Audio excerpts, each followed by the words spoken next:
ہیں آپ سب؟ اللہ پاک آپ کو خیریت سے رکھے۔ آج ہمارا تیسرا سیشن ہے جماعت ہفتوں کے لیے اسلامیات کا، اور ہمارا سبق ہے عقیدہ رسالت اور اس کے تقاضے۔ ہم پڑھ رہے تھے عقیدہ رسالت پر ایمان کے تقاضے، کہ رسالت پر ایمان لانے کے تقاضے کیا کیا ہیں، رسالت پر ایمان ہم سے کیا کیا چیزیں ڈیمانڈ کرتا ہے۔ ہم نے اس میں پڑھا تھا محبت رسول پہلا تقاضا عقیدہ رسالت پر ایمان کا، کہ رسالت پر ایمان لانے کا پہلا تقاضا یہ ہے کہ رسول پاک صلی اللہ علیہ وسلم سے محبت کی جائے۔ پھر ہم نے پڑھا دوسرا تقاضا رسالت پر ایمان کا اطاعت رسول، کہ رسالت پر ایمان کا دوسرا تقاضا یہ ہے کہ رسول اللہ صلی اللہ علیہ وسلم کی اطاعت کی جائے اور ان کی اتباع کی جائے، ان کی پیروی کی جائے۔ تیسرا تقاضا ہم نے پڑھا تھا تعظیم رسول صلی اللہ علیہ وسلم، کہ رسالت پر ایمان کا یہ ایک اہم ترین تقاضا ہے کہ رسول پاک کی تعظیم کی جائے، ان کی عزت میں، ان کی ادب میں، ان کے احترام میں کوئی کمی نہ کی جائے۔ آج ہم پڑھیں گے چوتھا تقاضا رسالت پر ایمان کا، اور وہ تقاضا ہے نصرت رسول صلی اللہ علیہ وسلم۔ پیارے بچوں، نصرت کے معنی ہوتے ہیں مدد کرنا، کسی کا ساتھ دینا، کسی کی ہیلپ کرنا کسی کام میں، اسے نصرت کہتے ہیں۔ تو ہمارا یہ تقاضا نمبر رسالت پر ایمان کا چوتھا تقاضا یہ ہے کہ نصرت رسول کی جائے، رسول اللہ صلی اللہ علیہ وسلم کی جتنی ہو سکے ان کی مدد کی جائے دین اسلام کو پھیلانے میں، دین اسلام کی اشاعت میں۔ آئیے بک سے پڑھتے ہیں نبی کریم صلی اللہ علیہ وسلم کے احکام کی، ان کی تعلیمات کی ترویج، ان کی تعلیمات کو رواج دینا، فروغ دینا، اور ان کے احکام کی اشاعت، ان کے دین کی اشاعت، دین کو پھیلانے کے لیے اور عملی نفاذ کے لیے، دین کو عملی طور پہ لاگو کرنے کے لیے، اس دنیا میں دین کو امپلیمنٹ کرنے کے لیے عملی طور پر جد و جہد کرنا، کوشش کرنا، اس کے لیے محنت کرنا، یہ رسالت پر ایمان کا ایک اہم ترین تقاضا ہے۔ کہ ہمیں چاہیے کہ ہم رسول اللہ کے دین کو پھیلانے کے لیے، اس کو فروغ دینے کے لیے، اور اس کو اپنی زندگی میں اور اپنی دنیا میں عملی طور پہ نافذ کرنے کے لیے، لاگو کرنے کے لیے کوشش کرتے رہیں۔ یہی عملی طور پر نصرت رسول صلی اللہ علیہ وسلم ہے۔ اس طرح کر کے ہم اپنی طرف سے نصرت رسول کا حق ادا کر سکتے ہیں۔ اللہ تعالیٰ نے مسلمان پر احسان فرمایا، لقد من اللہ علی المؤمنین اذ بعث فیہم رسولا، کہ ان میں اپنے پیارے حبیب حضرت محمد مصطفیٰ صلی اللہ علیہ وسلم کو مبعوث فرمایا۔ اب یہ ہم پر فرض ہے، اب یہ ہماری ذمہ داری ہے کہ آپ کے لائے ہوئے دین کو، آپ کی شریعت کو، اور آپ کے صحابہ کرام کی طرح، اپنے اسلاف کی طرح، اولیاء کرام کی طرح، جو ہمارے بزرگان دین گزرے ہیں ان کی طرح عملی طور پر کسی بھی قسم کی قربانی پیش کرنے سے پیچھے نہ ہٹیں۔ جو کچھ ہم کر سکتے ہیں عملی طور پر دین اسلام کی تبلیغ کے لیے، اس کو پھیلانے کے لیے، چاہے وہ قلم کا راستہ ہو، چاہے وہ تلوار کا راستہ ہو، ہمیں عملی طور پر اپنی کوشش کرتے رہنا چاہیے۔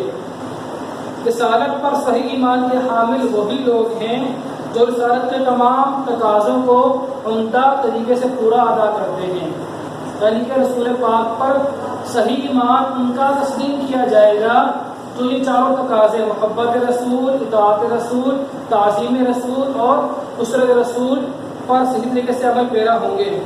اس لیے ہم سب مسلمانوں کو چاہیے کہ ہم ان تمام تقاضوں پر عملی طور پر عمل کریں اور نبی کریم کے پیغام کو، ان کے دین کو، ان کی شریعت کو تمام دنیا میں پہنچائیں۔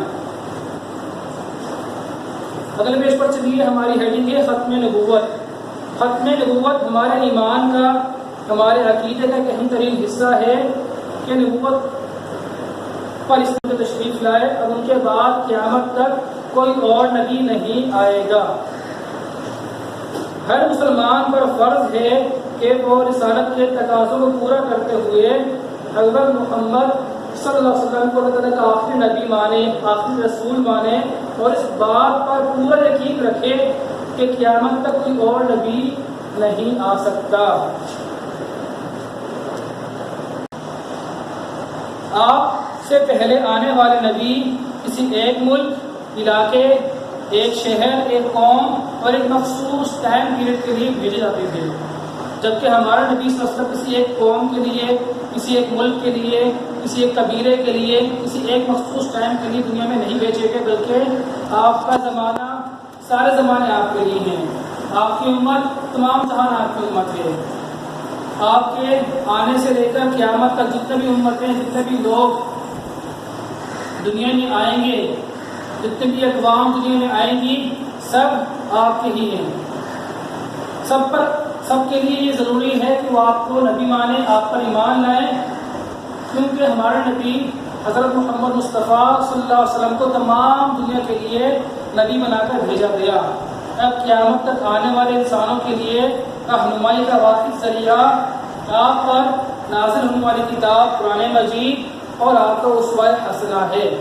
ہمارے پاس دو چیزیں موجود ہیں جن پر ہم عمل پیرا ہو کر اپنی زندگی صحیح اسلامی زندگی بنا سکتے ہیں۔ نمبر 1 ہے قرآن کریم، نمبر 2 اسوہ حسنہ۔ اسوہ حسنہ سے مراد ہے نبی پاک کی زندگی، ان کی سنت کے مطابق زندگی گزارنا، ان کے طریقے کے مطابق زندگی گزارنا، اسے کہتے ہیں اسوہ حسنہ پر عمل کرنا۔ حدیث پاک میں ہے، فرمایا رسول اللہ صلی اللہ علیہ وسلم نے، میں آخری نبی ہوں، میرے بعد کوئی نبی نہیں آئے گا۔ نمبر 2، اللہ تعالیٰ نے نبوت کی عمارت بنائی اور ایک اینٹ کی جگہ باقی چھوڑ دی، اور میں وہ آخری اینٹ ہوں جس کے ذریعے عمارت مکمل ہو گئی۔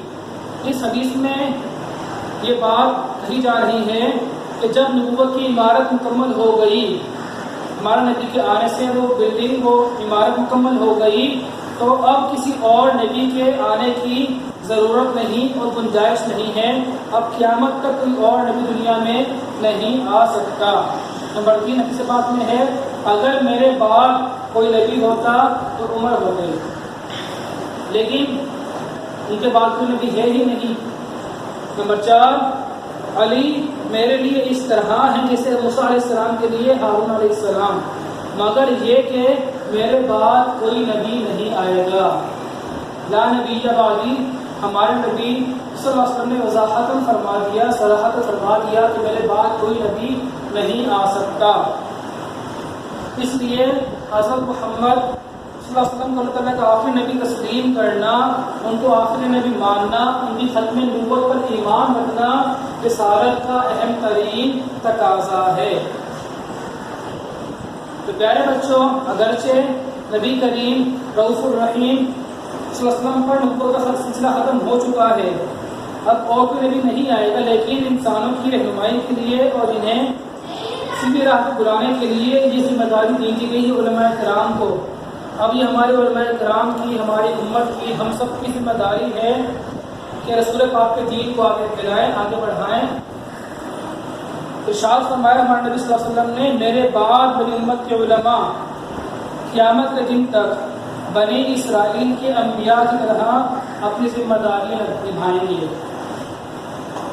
تو جو ہمارے امت کے علماء ہیں ان کے لیے ایک بہت بڑی ذمہ داری بھی ہے، ان کی ایک بہت بڑی فضیلت بھی ہے کہ وہ بنی اسرائیل کے انبیاء علیہ السلام کی طرح ہمارے نبی کے دین کو آگے پھیلائیں گے، آگے بڑھائیں گے۔ تو یہ ہمارا آج کا لیکچر تھا۔ آئیے اب کام کا آغاز کرتے ہیں۔ تو آپ سب بچے کاپی نکال لیں اور کاپی کے پہلے پیج کیا بنائیے، ٹائٹل پیج نکاح کے اول کا، اور پھر ہم کام کا آغاز کرتے ہیں سلیبس لکھنے کے ساتھ۔ سب سے پہلے لکھیں گے سلیبس اردو میں کہتے ہیں نصاب۔ آئیے دیکھیں ہمارے پاس نصاب میں کیا چیزیں ہیں۔ نصاب برائے نکاح کے اول، اس میں ہمارے پاس 3 اسباق ہیں۔ پہلا سبق ہے عقیدہ رسالت اور اس کے تقاضے، دوسرا سبق ہے فتح مکہ، تیسرا سبق ہے سخاوت اور بخل۔ نمبر 4 ہم لکھیں گے نوٹ حج، اور نمبر 5 پر لکھیں گے ترجمہ سورۃ الضحیٰ۔ یہ ہمارا سلیبس ہے، نصاب ہے نکاح کے اول کے لیے، فرسٹ اسسٹنٹ کے لیے۔ پھر لکھیں گے ناظرہ سلیبس کے نیچے ہی، اس میں آئے گا درود شریف، درود ابراہیمی۔ نمبر 2 تیمم کے فرائض، نمبر 3 نماز جنازہ، نمبر 4 آب زمزم شریف پینے کی دعا، اور نمبر 5 مسجد میں داخل ہونے کی دعا۔ تو آپ نے سارا نصاب، سارا سلیبس لکھ لینا ہے پہلے پیج پہ نکاح کے اول بنانے کے بعد۔ پھر آپ کام کا آغاز کریں گے ترجمہ